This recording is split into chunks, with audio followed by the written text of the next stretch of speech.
Unlike many people today, I'm an optimist. This strange condition began when I was 15 years old. That was 1996.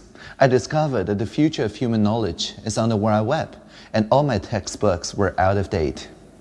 So I told my teachers I want to quit school and begin my education on the World Web. Surprisingly, all my teachers agreed with it.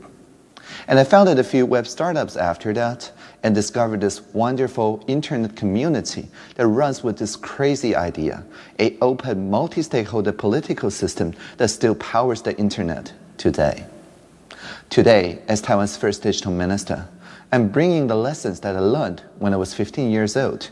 That's radical transparency, voluntary association, and a commitment to location independence. Surprisingly, it's working and is transforming the public service in our society. And first of all, I would like to show you my office. This is the Social Innovation Lab, and I'm at the moment here in the Social Innovation Lab in a recording session to produce this hologram. The lab is co-created by hundreds of social innovators. For example, the contribution from people with Down syndrome is the soccer field. You can see there's a unique geometric vision of the world. And every Wednesday from 10 a.m. to 10 p.m. is my office hour. Everybody can come and talk to me for 40 minutes, including social workers and rough sleepers, as long as they agree to have their transcript posted publicly online. And so this combines the radical transparency methodology with the location independence. Wherever I am working. And in addition to those human visitors, we also have AI visitors, like those self-driving tricycles here from the MIT Media Lab. They're open hardware and they're open source, meaning that the local community can freely take it and tinker them according to our actual social needs. For example, my favorite flower market, the Jianguo flower market, is just across the street from the lab. As I pick up flowers, those tricycles can follow me and form an assistive fleet, and I can hop on one to carry me home after several of them carry the orchid flowers that I purchased from the flower market. So as you can see, those tricycles is evolving, co-domesticating with human beings. Now they have two eyes, they make eye contact, and they can blink at you. And so to me, AI always stands for assistive intelligence, in the sense that they co-evolve with the collective intelligence into something for the social benefit for everyone. And 2.5 years ago, our president, Dr. Tsai Ing-wen, said an inspiring speech in her inauguration. She said, before, democracy was a clash between two opposing values. But from now on, democracy must become a conversation between many diverse values. And indeed, in conventional thinking, social benefits on one side and private sector profits on the other, for example, are often seen as opposite and often contradict each other, forcing the government to make trade-offs. However, the idea of social innovation brings a brand new way of thinking. For people working here in the Social Innovation Lab, our core objective is achieved by developing business models to address social and environmental issues, and the government's role has changed. Instead of being the arbiter or the planner to trade between the different size trade-offs, we're now asking a different set of questions. We ask, what are our common values despite our different positions? And we say, once we have the common values, can we find solutions that works for everyone? And indeed, in the past couple of years, Taiwan has been consistently ranked as the top country internationally on open data, on internet participation, on women's digital access, digital inclusivity, and is ranked one of the top 4 super innovators by the World Economic Forum. And to encourage social innovation, we invite everyone to challenge or to fork existing laws and regulations, and through an innovative sandbox system. Any innovator can ask an experiment for 1 year on platform economy, on fintech, self-driving vehicles, 5G telecommunication, you name it. Anyone can prove that their new rules work better than existing rules for everyone involved in a community. If the society feels it's a good idea, then we adopt this amendment as a regulation. If it's not a good idea after a year, the entire society learns something from it, and a new innovator can try a different angle. So for example, with autonomous vehicles, Taiwan is the first jurisdiction in the world to legally encourage hybrid experiments of land, sea, and air modalities. So it all needs to correspond to a local need for transportation. For example, the remote islands in Taiwan can really benefit from drone delivery and from self-driving ships. And finally, if the MPs need time to make this into a new law, they can at any time take the regulatory co-creation and consider it in the parliament. And the innovator then can continue to operate for up to 3 years or 4 years to serve people's societal needs, and essentially becoming a local monopoly because everybody else is illegal. But of course, after 3 or 4 years of deliberation, the new law will pass and other providers will enter the area. Now, the Ministry of Justice always reminds me at this point that while all the regulations from all ministries are fair game for sandbox experiments, there are 2 things that are outside of the scope. You cannot experiment with money laundering or funding terrorism. We know what will happen, so we don't need any experiments on those 2 regards. So to discover the common value in each community, I personally tour around Taiwan. So in addition to the Wednesday office hour here, I go every other Tuesday or so to the rural, indigenous, remote islands, and other places to talk with the local social innovators. And all the social innovation labs in Taiwan join through telepresence. So people in Taipei, people in Taichung, and so on, public servants in all the 12 different ministries involved always meet at one of the social innovation labs, and they see through my eyes what the local people there sees. And the local people there also sees the central government's ministries and the public servants. Because it's truly multi-stakeholder. Anything that gets asked by any innovator here, usually it's under the purview of many different ministries. And because all those people are literally sitting next to each other, it's impossible for them to say, oh, I'll have to consult with the Minister of Interior because they're sitting right next to them. And so they have to brainstorm among themselves. And usually just in a couple of weeks, they have to either say, okay, we have a new idea, and this will interpret the law and regulations so the social innovation can happen. Or say, oh, we really don't have an idea, so let's experiment for 1 year and see what happens.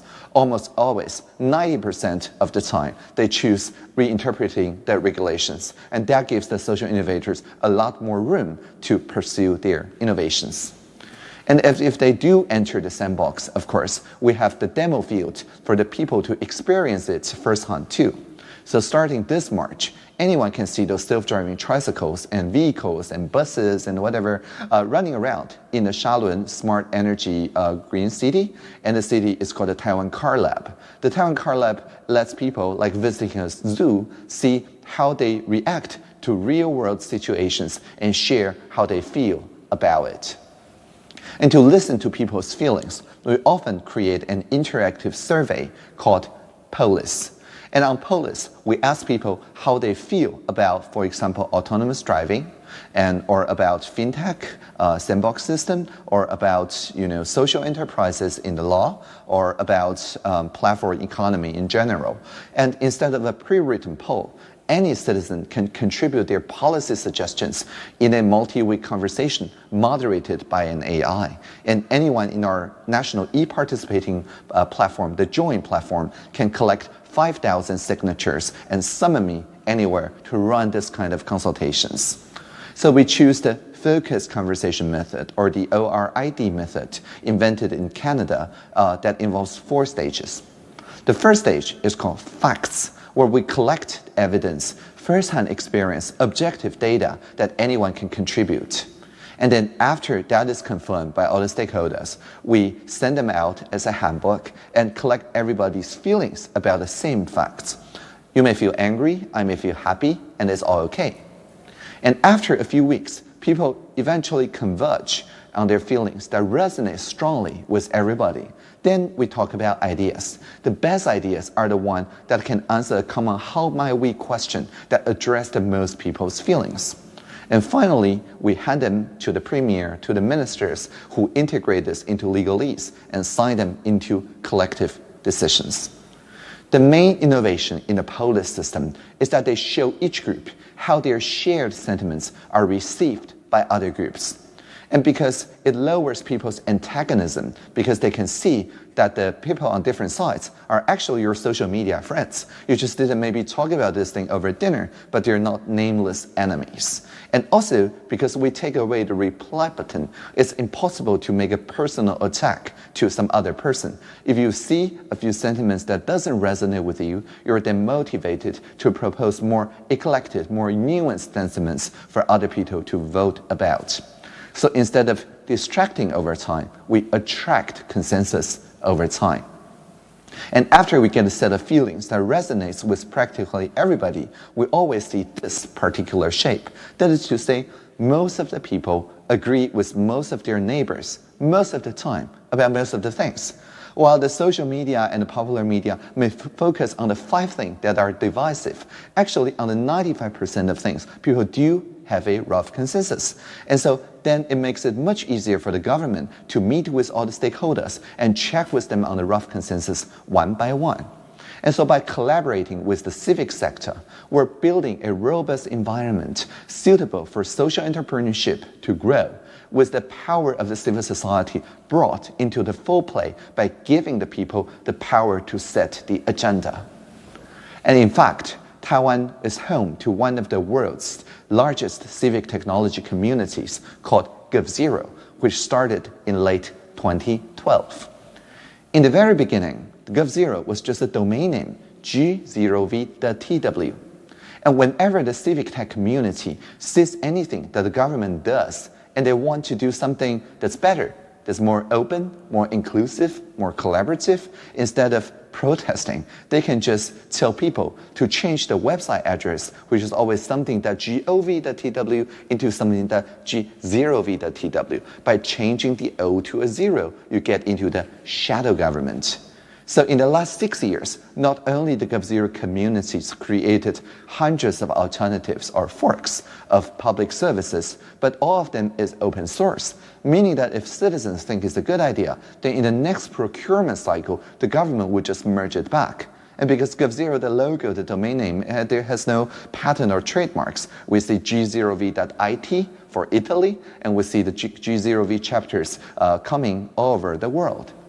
The inaugural object of GovZero was budget.g0v.tw that shows the national budget. There used to be hundreds of pages of PDF files, but showing them in a way, in the GovZero version, that's interactive, that's fun, and understandable.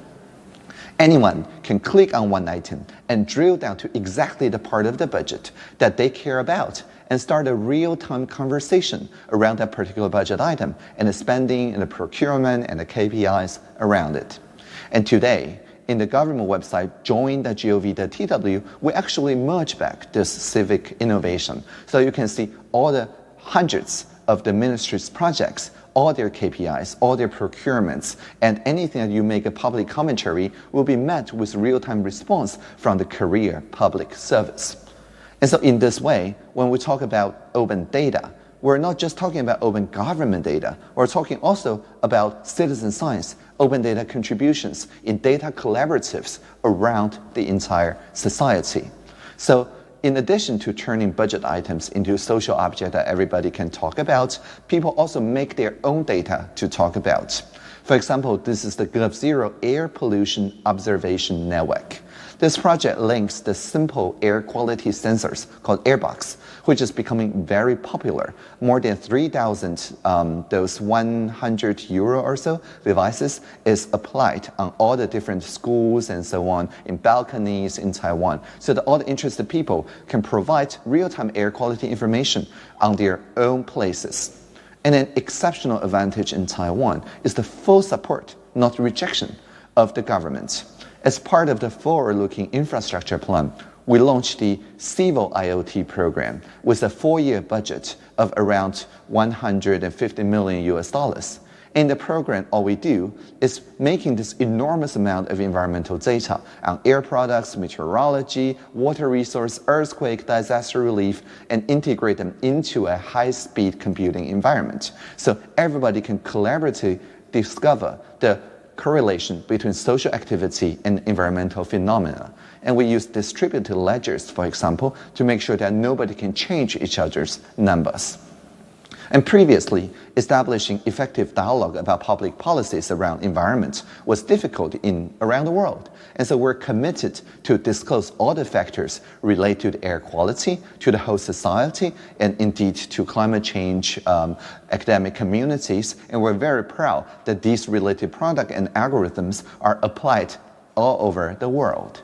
And so to speak, the CI project, the Civil IoT project, integrates the strengths of both the government and the public. We prove to be capable not only solving our own problems, but also providing such solutions to other countries in similar situations. And to that end, we hold an annual Presidential Hackathon. Last year, we chose 5 teams. There is no monetary prize. The prize is the president's promise to integrate those innovative ideas into the public service with all the political will and budget and regulations and make it happen to maximize their social impact. One of the teams last year was the Water Savior. They used machine learning to detect water leakage, and they visited, after the Presidential Hackathon, they visited New Zealand for 3 more months to co-create solutions to help solving the problem of water leakage there. So this year, we're also partnering with the TM Forum, with Open Contracting Partnership and so on an international version of the Presidential Hackathon. And through this way, Taiwan contributes our innovations, our experience to the planetary civil society, focusing not only on 1 or 2 of the UN Sustainable Development Goals, but on partnership for all the 17 goals. Anyone working on any of the SDGs are asked to be indexed on Taiwan. It could be through a CSR reporting, through a university USR reporting, through social entrepreneurship reporting. But as long as you're reported and publicly accountable, all the resources in all our social innovation labs are yours to take. And so the idea is that by encouraging people to form useful partnerships and enhance availability of reliable data, we ensure that people can trust each other on the fact part before we share the reflections and the feelings. And once we have reliable data, we focus on 1717, which is to establish trust across all the sectors and also, more importantly, across countries. And then we also hold the focus of 17.6, earning this trust through social innovation that involves everybody. So think back of the self-driving tricycles. What we do here is essentially evolving a new norm, like co-domesticating a new species to integrate them into the everyday life. And we do so in a way that is fully participatory. Instead of asking citizens to come to technology, we're bringing the technology to the space of citizens. And this is behind Taiwan's philosophy of not just broadband connectivity as a human right, but full participation digitally as a human right. And so to conclude this talk, I would like to share with you the job description that I wrote as digital minister back in October 2016. They asked me what would I do as the digital minister. So instead of a job description, I wrote a prayer. When we see the Internet of Things, Let's make it an internet of beings. When we see virtual reality, let's make it a shared reality. When we see machine learning, let's make it collaborative learning. When we see user experience, let's make it about human experience. And whenever we hear that a singularity is near, let us always keep in mind and always remember that the plurality is here. Thank you so much. And now let's take some Slido questions.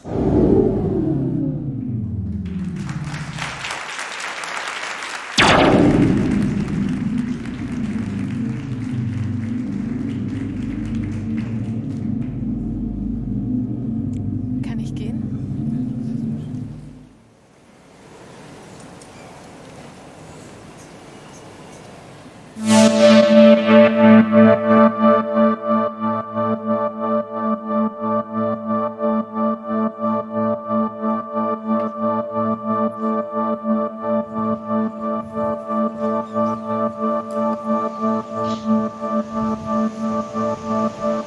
Hello, thanks for joining us. Audrey is also going to join us in a second.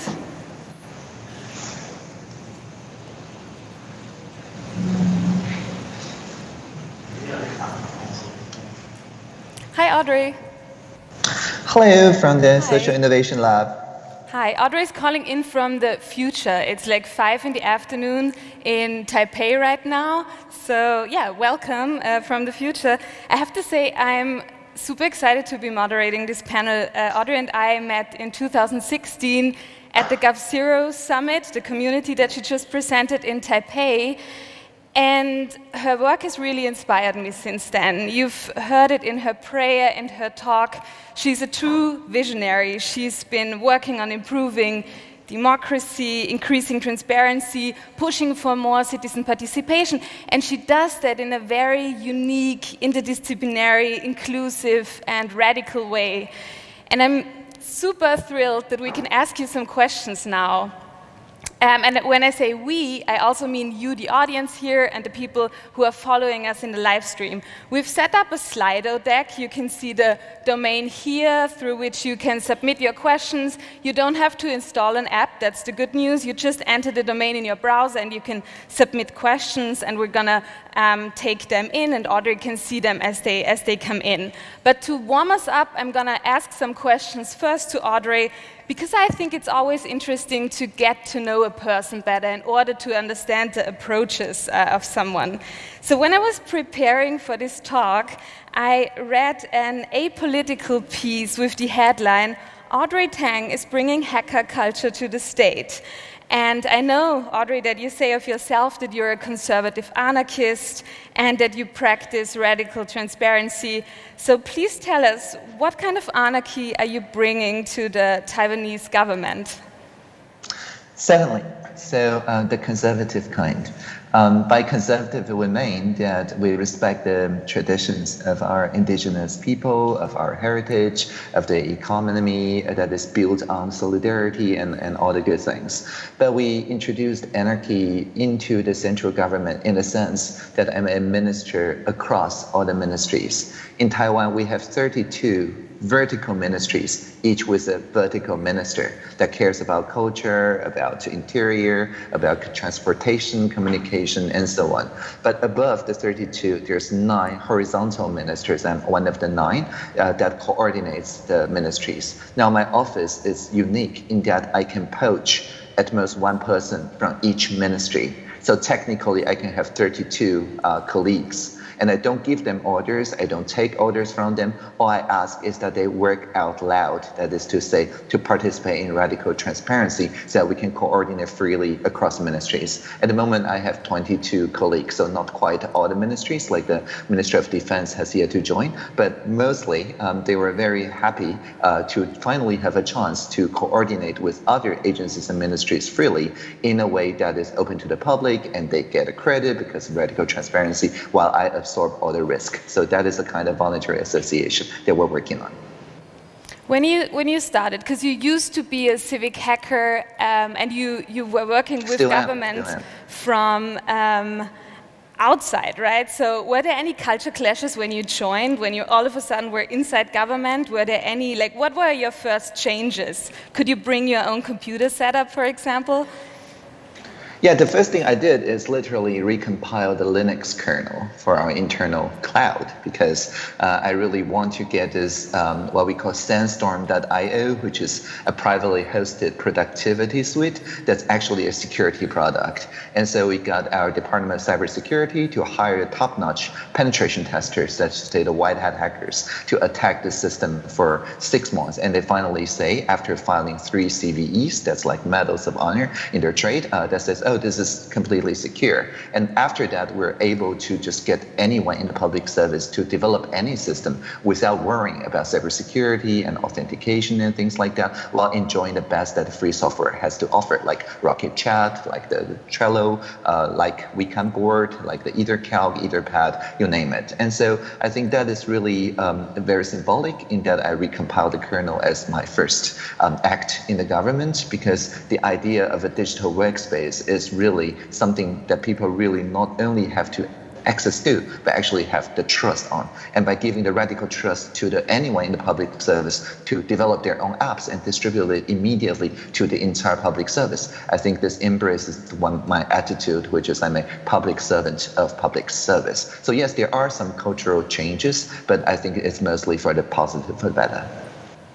I don't know any other ministers who can recompile Linux kernels, to be honest. Do you think this expertise, your caliber of expertise, and you used to work as a software engineer for big companies, do you think that helps you to be successful as a digital minister? Do you think that is a skill that a digital minister should have? I'm asking that because I think in Europe we will also see digital ministries popping up.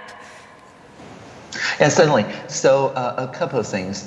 While I did work with Apple, with Oxford University Press and so on computational linguistics and things like that, I'm always a kind of a liaison between the open source free software community as well as the private sector, the multinational platform companies. And it's the same stance that I take working with, not for, the government, by acting as a very reliable liaison between the civil society, the social sector, as well as the public sector. And so I do think that it's more than my coding skills. It's the participation in internet governance, in open source communities, where people can just fork each other's idea with the expectation to be merged back. I think this kind of collaborative governance really is at the core of our digital world nowadays, which knows no boundaries. And anyone aspiring to be a digital minister, I think, will serve well if they have participated in any of those collaborative communities. It could be Wikipedia, it could be Mozilla. Any of those open community can really teach how it means to govern on internet. I don't know if you can see it, but here in the Slido deck, someone is asking, can you please become the European Digital Minister? And it is 10 likes already. One of the most interesting facts when I read up about Taiwan was the fact that the internet or the World Wide Web and democracy emerged around the same time. So Taiwan had its first democratic elections in the early 90s. That was also when the World Wide Web was invented. And you mentioned in your talk you were part of this generation that grew up with access to the web and a very young democracy. So I was wondering, has the web and its possibilities in these early years of the democracy, have they had a positive influence on the democracy? And if so, has that changed over time? Because in a lot of countries, we see these days the negative effects of social media, of centralization. So maybe you can elaborate a bit about this, because I think it's a really interesting fact. It is.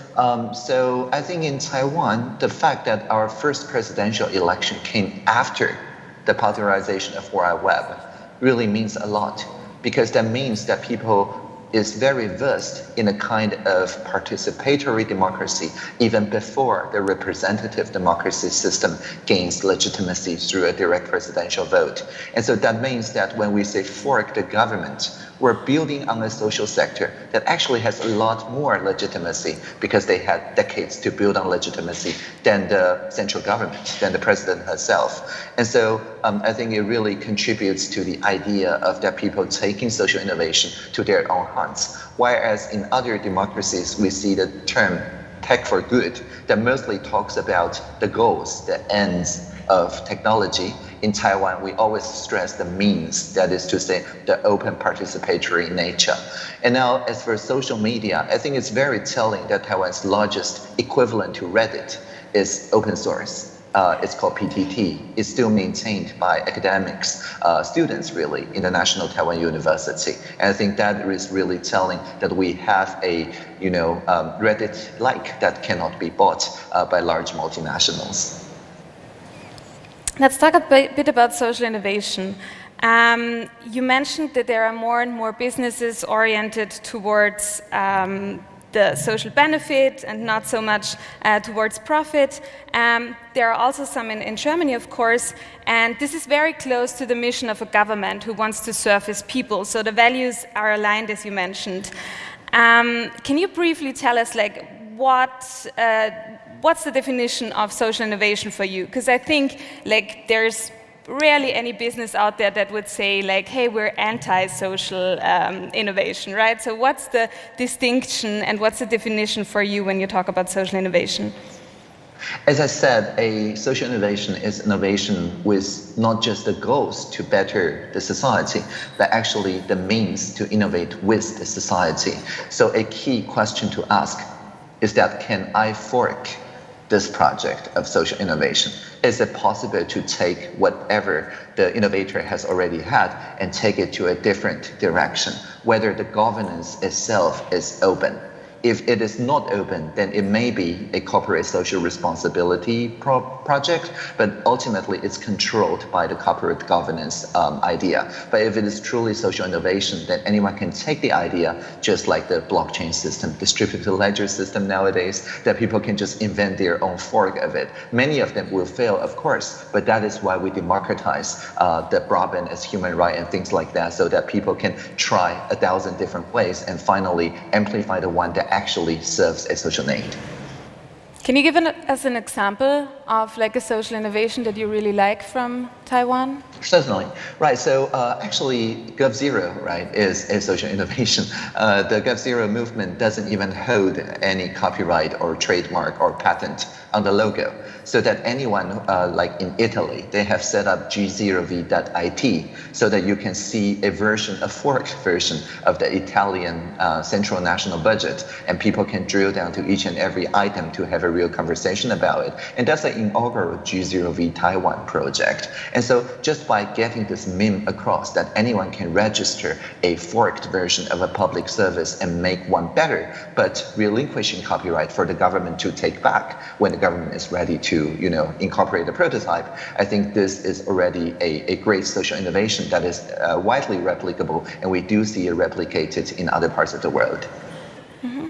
And you also talked about the sandbox program. So we've seen in a lot of cities, companies like Airbnb and Uber disrupting regulation by sidestepping it. And through your sandbox program, you're enabling entrepreneurs to experiment with regulation, to eventually also change those regulations. So from what idea did this program emerge? Was it really the big multinational companies coming in and disrupting regulation, or how did this idea come up? Well, interestingly, while the idea of fintech sandbox came from the UK, our first sandbox applications are all about inclusion. The first fintech sandbox application, for example, is about someone, a telecom, wants to offer financial loans to people who don't yet have a credit history. And so they use their telecom bills basically to calculate the kind of micro finance or credit that they can give, and basically offer a way for people to get access to loans without having a relationship previously with the bank and things like that. And it also makes it possible to deliver those services to people who only have a SMS number and without requiring them to go to the banks and things like that. And so that sounds mundane, but there's a lot technology that goes into it to calculate the risk factor and things like that. And many of our self-driving vehicles applications also are not from the multinationals like cargo trucks and things like that, but mostly they want to solve a local transportation problem for remote islands for last mile delivery. And they don't mind that they are capped to maybe 20 kilometers per hour or 25 kilometers per hour because there was simply no alternative. So this is not something that fits someone's desire in a kind of consumerist fashion. It is something that the society really wants, and we are very much willing to experiment with kind of breaking the regulations for a year or so to see whether the societal need is really met. Since when is the sandbox up? Right, so the sandbox itself is a product of the V-Taiwan procedure. So we started proposing this in 2016, and it's finally signed into law by 2017. And by 2018, there's at least 3 different sandbox acts and regulations currently in progress, and with many more in the works. So you haven't changed any regulations yet? It's still in the progress? We actually did. So if you go to sandbox.org.tw, you can see the hundreds of cases where we change the regulations or change the interpretations. As I said, 90% or so is changing interpretations, but there are less than 10% that actually resulted in regulatory changes. For example, in Taiwan, it was not possible for a company to be entirely non-profit and be held a kind of control stock by a non-for-profit organization, by NPO. But now this kind of innovative way of a NPO controlling, association controlling through special voting stock, a subsidiary company is now legal in Taiwan. And that is not just a regulation change, we actually changed the Company Act for it. Are you talking to other countries, other politicians who want to adopt the sandbox program at all? Like, is there like exchange? Yeah, very much so. We do get a lot of inquiries from interested countries, and even just today, I received a invitation from a U.S. state that asked a lot of details about how to implement these on their state level. And we do see that if on the state level or municipal level, the mayors or the governor is willing to embrace this, it really gains a lot more adoption much more easily than the federal level, because in a municipal level, it's easier for people to come to consensus when it comes to the impact of technology. Mm-hmm. And the Sandbox program is not the only interesting program you talked about. You also mentioned polis, like citizen participation, and you talked about feelings, something I've never associated with citizen participation. You talked about finding consensus. When we look at social media, it's a lot about, like, not so much about finding consensus, but about dividing people, about being caught up in a bubble, in an echo chamber. So do you have an example for like a deliberation process with polis and maybe a successful outcome of it? I remember there was something with Uber, but Yeah, certainly. So while the Uber example is more famous, of course, we are actually now running a polis conversation right now with the help of the America in Taiwan, the AIT, the de facto embassy. So anyone can go to talkto.ait.org.tw or Google for digital AIT, I think, to participate in the polis conversation of how the US and Taiwan and everybody in the world can help making Taiwan seen as more unique and contribute to the global partnerships. And there's many very divisive statements, as you would imagine. I think the most divisive one at the moment is that Taiwan should give tax breaks to its companies doing overseas corporate social responsibility programs. So essentially a tax break for overseas volunteer work, which is very innovative, but also very divisive. But the great thing about Poland is that you cannot really fight over these statements. People instead discover that they have a lot more common to each other, like on democratic innovation, presidential hackathon, and things like that. These are great opportunities, no matter which side of the political aisle that people mostly do agree with. So yeah, if you're interested in how to use this diplomatically, we now have a really great running example in the form of the digital dialogue with AIT. Yeah, which is interesting because as long as you're tech savvy, you can participate, right? But what are you doing with people who are not online, who are not as tech savvy, and who don't know about like AI or the topics that you're discussing? Like, is there a process there as well? And I think it also came up in the questions from the audience.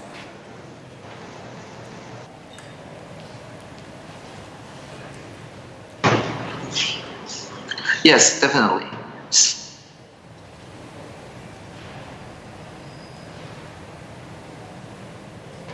Oh, we just lost the signal. We can't hear you anymore.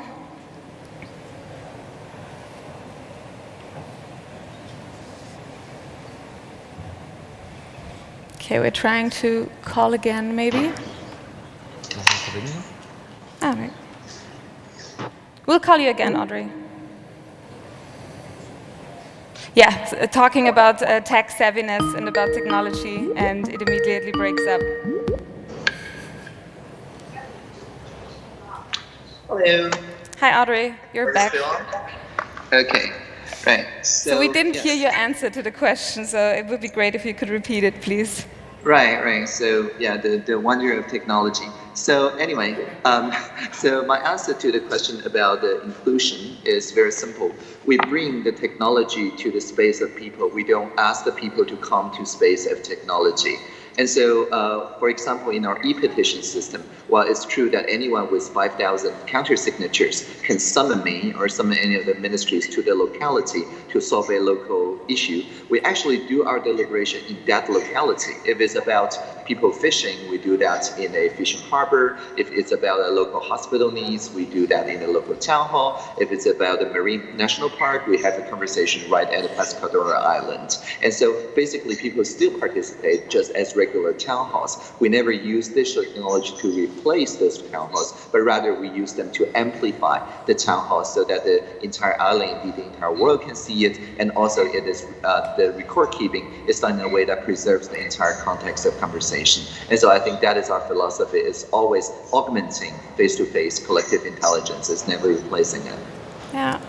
I also liked when you mentioned broadband access, and I don't know, it's an ongoing discussion here in Germany as well, like access to broadband on the countryside, but what really struck me is that you said that it's not only about the physical access to broadband, that the true goal is the full participation, the full digital participation as a human right. So I guess that also taps into, like, we don't only want to give people access and to provide these digital participation platforms, but we are really reaching out to people and are making sure that they are brought along. Let's switch to some questions from the audience, maybe. Did you see some interesting ones that you'd like to answer? Right. So I think that I still need to at least address the first one. So technically, I cannot be the EU digital minister, but I'm very happy to share my ideas. And actually, many different digital ministers or digital ambassadors have exchanged ideas with me. And for example, the mayor of Prague just visited Taiwan for the Smart City Expo and so on. So while I cannot personally serve, I'm sure that my colleagues and my students can. So that's the answer to that question. So this is also an invitation for ministers from like other countries to come and visit. Very much so, right. And so 18 people would like to know, can they just take the Sandstorm tools, the Polis? Yes, and if you're not yet able to host it yourself, we're happy to host it for you. We run the workshops in many different cities, in Tokyo, in Madrid, in London, Toronto, New York City, you name it. And we're very happy to just offer these tools and the facilitator training materials to you. So just find me on Twitter and we can work something out. So the next question is about senior citizens and marginalized communities. And so this is maybe a kind of luxury in Taiwan, because not only we have broadband as human right, we actually, for 4G unlimited plan, it's less than 20 euros per month. And so everybody is online essentially. And in our e-participation platform, we see two segments, 15 years old and 65 years old. These two segments has the most time on their hands, and so they participate the most. And so senior citizen is less of an issue here in Taiwan, but we do cater to marginalized communities, especially indigenous communities, which is why we translate our Open Government Participation Officers Training Manual, which is a manga, a comic book, by the way, into indigenous languages, and also cater our culture to the local transitional justice process of the indigenous culture. So we still have some work to do when it comes to indigenous and marginalized communities, but I think we're doing generally pretty well on it. So I think the geography of Taiwan, Taipei to Kaohsiung, northmost to southmost high-speed rail is just an hour and a half. So it's a very interesting question, right? What about the social credit system?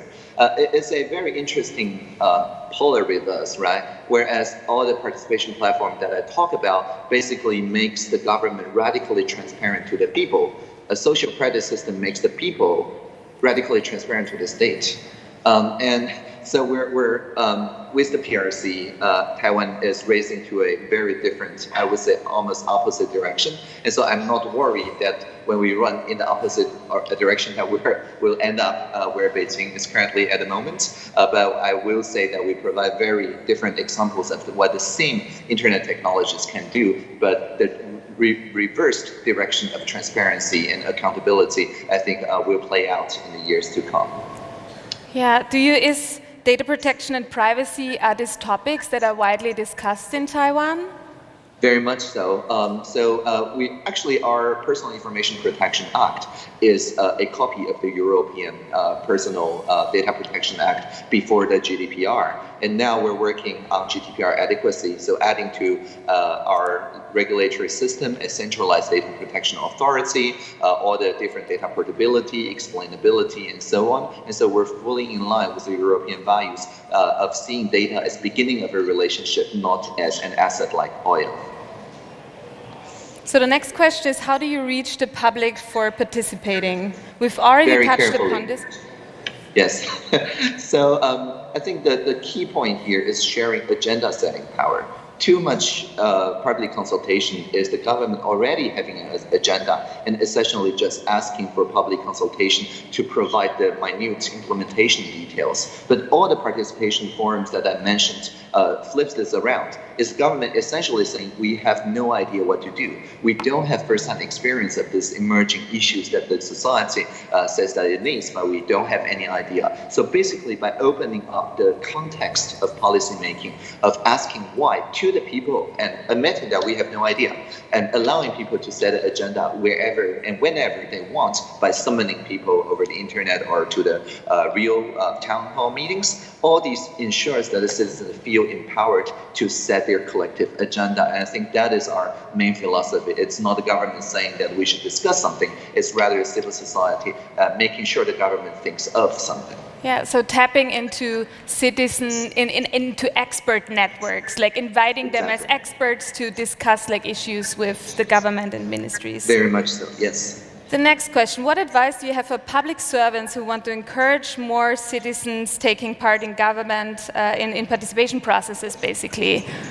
Yes, so to our career public servants, I usually say that any public engagement can deliver three kinds of values. It can deliver efficiency by letting you figure out the most cost-effective way to deliver your services, because then the people tell you what they want instead of you guessing what they want, so it's more effective. Second, that it reduces the risk, both political risk, but also risk in implementing something that people don't want and facing the political backlash. And finally, it also offers credit because people know the public service more. You're no longer anonymous. You are their friends that can help them to basically refurbish their ideas and making sure those ideas are actually workable. And so in our Presidential Hackathon, for example, our trilingual teams make sure that each team has a domain expert, a data and tech expert, and also a regulatory expert, which is almost always a public servant. And so in those trilingual teams, a new bond is formed.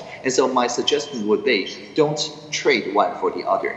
Don't take on risk to exchange for efficiency. Don't sacrifice efficiency in exchange for credit. Make Pareto improvements. That is to say, improvement on one of the three axes without sacrificing the other two. And the next one is about the GovZero community. Like, what are the key success factors for setting up GovZero shadow government community in a country? It's not so much a shadow government, but I would like to hear your take on it. Well, I think most people who have been to the GovZero Hackathon would remember the food. And I think really the food and the atmosphere is the primary thing that keeps the GovZero community going. Which is why in the Social Innovation Lab, the top voted idea when we co-create the space is that we need to have a resident chef. We need to have top-notch food, and it need to open until midnight for people to enjoy it. Because admit it, if you attend a hackathon every month or every 2 months, and you hear some new ideas, those ideas you probably forget about it a month later, but the great food you will remember. And so basically by tapping into the kind of social sharing food atmosphere, we encourage people to just drop by and enjoy food together. And after 3 or more times, they will finally find comfortable for themselves to propose new innovative ideas. And people receive those ideas in a state of fun, satisfactory, curiosity, and those positive affects. Because if you don't offer that kind of social support, when people hear of the new innovation for the first time, they will tend to reject it. And so, yeah, any kind of social technology that can promote a kinship and solidarity is, I think, the key success for social innovations, but in particular digital social innovations, because people too often forget about the need for a bonding over food and over fun activities. We can take about 2 more questions before we wrap up this session. So, that's a nice, maybe last question. You said you consider yourself an optimist. How do you remain optimistic for the future of democracy? It's not as easy in times as these, is it? Yeah. So, I mean, the best way to invent the future is just to participate in dispersing a future that is already here. So, I think it's not to be understated that just figuring out how to do decentralized, massive collaboration on GitHub, on Wikipedia, on all those massive projects is itself a form of governance that's really works and that enables people to do things that was previously unimaginable. And so just by getting more people into the habit of recognizing this kind of open collaborative governance, it doesn't mean that it need to be anything drastically new that's patent worthy, nothing like that. It's just what we have been participating in the Internet Engineering Task Force, in the World Web Consortium, in the Wikipedia community, in the open source languages community, all these communities, if we just translate these governing principles to the real world and to attain the sustainable development goals as a kind of overarching regulative ideas that basically let people collaborate with a cause that can call into our personal resources. And I think that will be sufficient for people to understand that democracy is not just about representation. It's not just about getting people representing you, but it's about representing, amplifying whatever you care about and find the people that care about the same things, the same values, and just bond together. And so that's the original promise of the Wild Web, is to link together people who were lonely in their own different social, environmental, and economic concerns and forming online tribes. And I think that core promise keeps me optimistic. Thank you. That's a great closing statement. Thank you, Audrey, for joining us via augmented reality and via video call. Thank you to Room for setting up the augmented reality, and thank you for all of you for asking us questions and for joining. Thanks. Thank you, and have a great local time. Thank you. Bye. Bye, Audrey. Bye. We